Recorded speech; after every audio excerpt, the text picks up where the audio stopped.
Hello दोस्त, आपका स्वागत है आपके अपने यूट्यूब चैनल फ्री स्टडी में। दोस्तों, आज के इस वीडियो में मैं डिस्कस करने जा रहा हूं एटॉमिक स्ट्रक्चर से रिलेटेड एमसीक्यू का पार्ट 2। ठीक है, पार्ट 1 में हम लोग क्वेश्चन नंबर 1 से लेकर क्वेश्चन नंबर 25 तक का डिस्कशन कर चुके हैं। तो उसका वीडियो अभी तक आप लोगों ने नहीं देखा है तो डिस्क्रिप्शन में लिंक दिया गया है, जाकर आप वहां से सिंपल तरीका से देख सकते हैं। ठीक है, और ये सेशन आपको आरआरबी, एनटीपीसी और ग्रुप डी के लिए बहुत ही हेल्पफुल रहेगा, तो कृपया वीडियो को पूरा देखिए। ठीक है, तो आइए क्वेश्चन की ओर बढ़ते हैं और क्वेश्चन आपके स्क्रीन पर रहा। ठीक है, बोल रहा है कि किसी परमाणु के परमाणु द्रव्यमान और द्रव्यमान संख्या के अंतर को क्या कहते हैं। तो मेरे दोस्त सिंपल क्वेश्चन था, इसका आंसर हो गया ऑप्शन नंबर सी, पहले से भी लगा हुआ है ठीक, द्रव्यमान क्षति। ठीक है, क्वेश्चन नंबर 27 है यहाँ पर कि किसी न्यूक्लियर कण में कोई द्रव्यमान और कोई आवेश नहीं होता है किंतु प्रचक्रण होता है, यानी द्रव्यमान जो है और आवेश नहीं होता है परंतु प्रचक्रण होता है। तो आपको आंसर हो जाएगा न्यूट्रिनो। ठीक है, और न्यूट्रॉन में आवेश भी नहीं होता है। ठीक है, यहाँ पर क्वेश्चन नंबर 28 है कि किसी परमाणु में परिक्रमण कर रहे इलेक्ट्रॉन की कुल ऊर्जा। ठीक है मेरे दोस्त, तो आपको बता दूं कि कुल ऊर्जा कभी भी ऋणात्मक नहीं हो सकती और का शून्य से कोई अधिक या कोई भी मूल्य हो सकता है। तो यहीं फाल्स लग रहा है, सदा धनात्मक होती है। ये आपको सही है कि हमेशा पॉजिटिव होती है। ठीक है, तो नेक्स्ट क्वेश्चन की ओर बढ़ जाते हैं। नेक्स्ट क्वेश्चन आपके स्क्रीन पर ये रहा। बोल रहा है कि किन किरणों के प्रकीर्णन से नाभिक के आकार का आकलन किया जा सकता है। तो मेरे दोस्त आपको बता दूं कि अल्फा कण से किसी नाभिक के आकार का आकलन किया जा सकता है, और ये सबसे पहले किया किसने था, तो रदरफोर्ड ने किया था। ठीक है, तो आपका आंसर हो जाएगा अल्फा कण। ठीक, नेक्स्ट क्वेश्चन नंबर 30 है कि नाभिक के धनावेशित होने की खोज किसने की थी। तो इस बात को भी रदरफोर्ड ने ही खोज किया था। ठीक, बोल रहा है कि क्वेश्चन नंबर 31 परमाणु भार का अंतरराष्ट्रीय यानी इंटरनेशनल मानक है। तो मेरे दोस्त C12 यानी कि कार्बन 12 से आप परमाणु भार को पता लगा सकते हैं। तो आपका आंसर हो जाएगा ऑप्शन नंबर सी। नेक्स्ट है कि पॉजिट्रॉन किसका प्रतिकरण है। मेरे दोस्त बहुत इंपॉर्टेंट क्वेश्चन है कि पॉजिट्रॉन जो है, पॉजिट्रॉन इलेक्ट्रॉन का प्रतिकरण है। बहुत लोग इसको ई से पी मिलाकर प्रोटॉन मार देते हैं, जो कि गलत है। प्रोटॉन का नहीं, इलेक्ट्रॉन का प्रतिकरण है। ठीक है, यानी एंटी पार्टिकल है। तो नेक्स्ट क्वेश्चन की ओर बढ़ जाते हैं और नेक्स्ट क्वेश्चन आपके स्क्रीन पर रहा। बोल रहा है कि न्यूक्लियस की द्रव्यमान संख्या, न्यूक्लियस की द्रव्यमान संख्या आपसे पूछ रहा है। तो बहुत ही सिंपल क्वेश्चन है, आप देखते देखते बता सकते हो कि सदा उसके परमाणु क्रमांक से अधिक होता है। ठीक है, नेक्स्ट क्वेश्चन है कि निम्नलिखित में किसने आणविक सिद्धांत का प्रतिपादन किया था। तो आणविक सिद्धांत का आपको प्रतिपादन किए थे जॉन डाल्टन साहब ने। ठीक, क्वेश्चन नंबर 35 है यहाँ पर कि फोटोन की ऊर्जा यानी E संवेग P तथा वेग C में सही संबंध है, यानी कि रिलेशन आपको बताना है। तो P बराबर आपको होता है E/C। तो ऐसा ऑप्शन खोज लीजिए, तो होगा नहीं, ये होगा नहीं। P बराबर C/E है, गलत, क्योंकि E/C आपका ऑप्शन नंबर डी हो जाएगा। ठीक है, यानी कि एनर्जी बटे में वेग। तो नेक्स्ट क्वेश्चन की ओर बढ़ जाते हैं और नेक्स्ट क्वेश्चन आपके स्क्रीन पर रहा, क्वेश्चन नंबर 36। बोल रहा है कि एक परमाणु में दो इलेक्ट्रॉनों की चारों क्वांटम संख्याएं आपस में समान नहीं हो सकती, यह नियम निम्न में से किस वैज्ञानिक से संबंधित है। तो ये नियम आपको पाउली साहब ने दिया था। ठीक है, तो आपका आंसर हो जाएगा ऑप्शन नंबर बी। यहां पर क्वेश्चन बोल रहा है 37 रासायनिक तत्व के अणु के संदर्भ में चुंबकीय क्वांटम संख्या का संबंध है।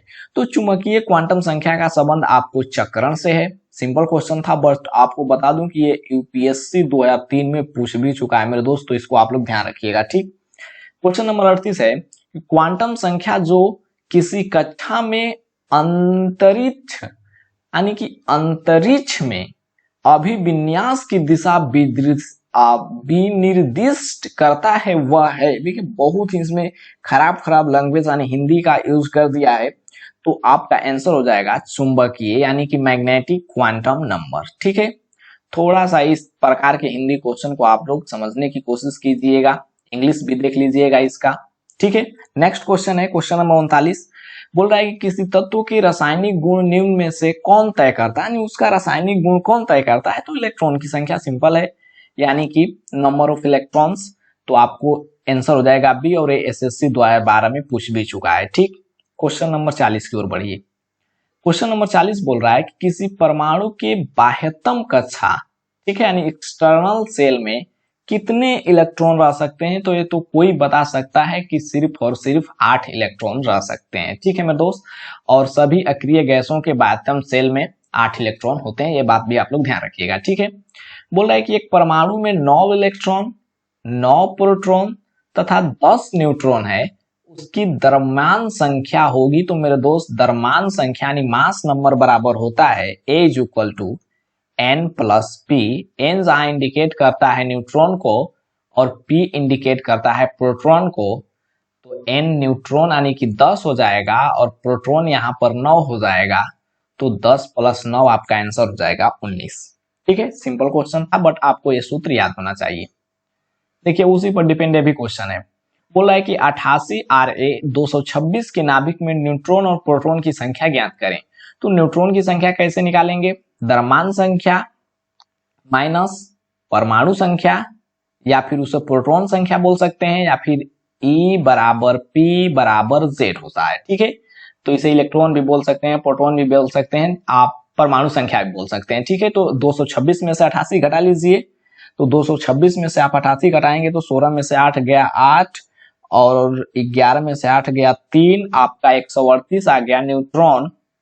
तो 138 न्यूट्रॉन यहाँ पर मिल रहा है, यहाँ नहीं मिल रहा है, यहाँ नहीं मिल रहा है, यहाँ नहीं मिल रहा है, आप इसी से मार सकते हैं आंसर। या फिर प्रोटॉन की संख्या पूछ रहा है, तो आपको अभी अभी मैंने बताया कि E बराबर P बराबर Z होता है, तो 88 आपका इलेक्ट्रॉन भी होगा, प्रोटॉन भी होगा, इस परमाणु संख्या भी होगा, ठीक है। तो उम्मीद है कि ये क्वेश्चन आप समझ पाए। इसी प्रकार क्वेश्चन नंबर 43 है, यहाँ पर ध्यान दीजिएगा कि जिस तत्व के परमाणु में 2 प्रोटॉन, 2 न्यूट्रॉन तथा 2 इलेक्ट्रॉन हो, तो उस तत्व का द्रव्यमान संख्या क्या होगा। तो मेरे दोस्त ए बराबर, आपको बार बार बता रहा हूं कि N प्लस P होता है, तो 2 न्यूट्रॉन है और 2 प्रोटॉन है, तो 2 प्लस 2 कितना हो जाएगा 4। इसमें क्या करना है, ठीक, option number B. Next question की ओर बढ़ जाते हैं, और नेक्स्ट क्वेश्चन आपके स्क्रीन पे रहा, बोल रहा है कि 19 के 40 में इलेक्ट्रॉन की संख्या। तो आपको बताए हैं कि 19 जो होता है E होता है, P होता है और Z होता है, E बराबर P बराबर Z।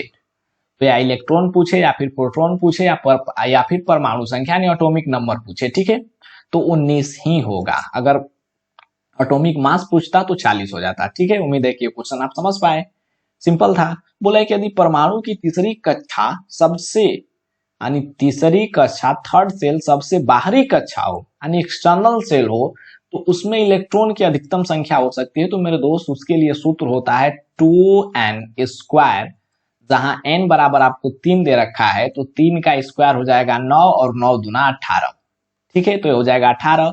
अगर बोलता चौथी कक्षा, तो यहाँ पर 4 बैठा देते, तो 4 का स्क्वायर हो जाता 16 और 16 दूना हो जाता 32। एक पहला कक्षा पूछता, दूसरा कक्षा, तीसरा कक्षा, चौथा कक्षा आप निकाल सकते हैं, ठीक है। तो ए सूत्र लगाकर 2n², where indicate n is the number of cell, ठीक है। यहाँ पर थर्ड बोल रहा है तो 3 रखे, फोर्थ बोलता है तो 4 रखते, ठीक। बोला है किसी नाभिक का परमाणु क्रमांक Z तथा इसकी द्रव्यमान संख्या m हो, तो नाभिक में न्यूट्रॉन की संख्या होगी। तो न्यूट्रॉन की संख्या होता है द्रव्यमान संख्या और माइनस परमाणु क्रमांक।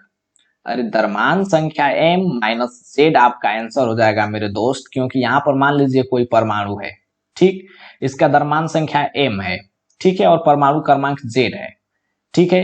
तो आप न्यूट्रॉन कैसे निकालते थे, m में से Z को घटा करके, तो m माइनस Z आपका आंसर हो जाएगा, यानी कि ऑप्शन नंबर बी। इसमें क्या करना है, बोला है कि परमाणु संख्या 17, द्रव्यमान संख्या 35 के क्लोरीन परमाणु के नाभिक में होते हैं। क्या होते हैं भाई, तो नाभिक में पहले नंबर तो प्रोटॉन होता है और न्यूट्रॉन होता है।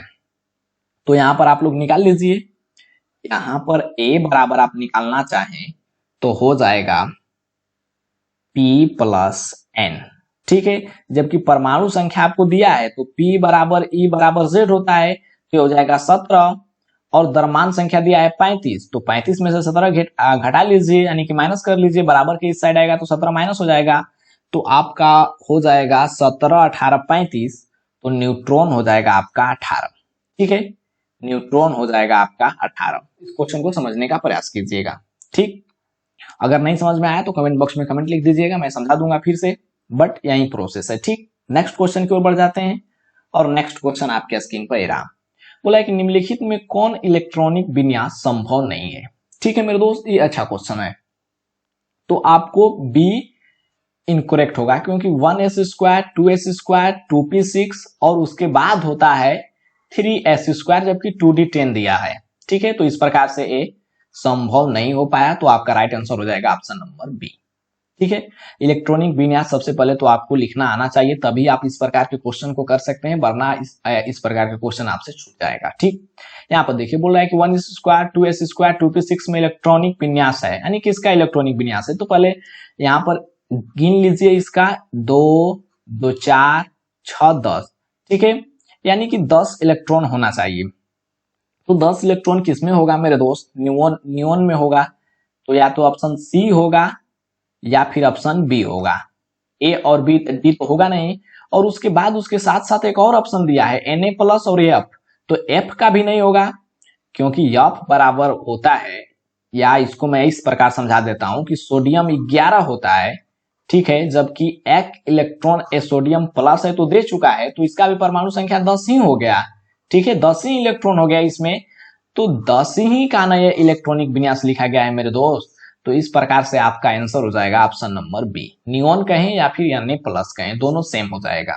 ठीक है, इस प्रकार के क्वेश्चन अगर आपको समझ में नहीं आ रहे हैं तो मुझे कमेंट बॉक्स में कमेंट कीजिएगा, इस प्रकार के क्वेश्चन का मैं वीडियो बना दूंगा, क्योंकि ये थोड़ा सा डिफिकल्ट होता है। बोला है कि परमाणु क्रमांक 20 वाले परमाणु का इलेक्ट्रॉनिक विन्यास है, तो मेरे दोस्त सिंपल है, तो सिंपल है 2, 8, 8, यानी 8, 2, 10, 8, 18, फिर 2 लिख दीजिए, 18, 2, 20, तो आपका हो जाएगा 2, 8, 8, 2, यानी कि ऑप्शन नंबर सी।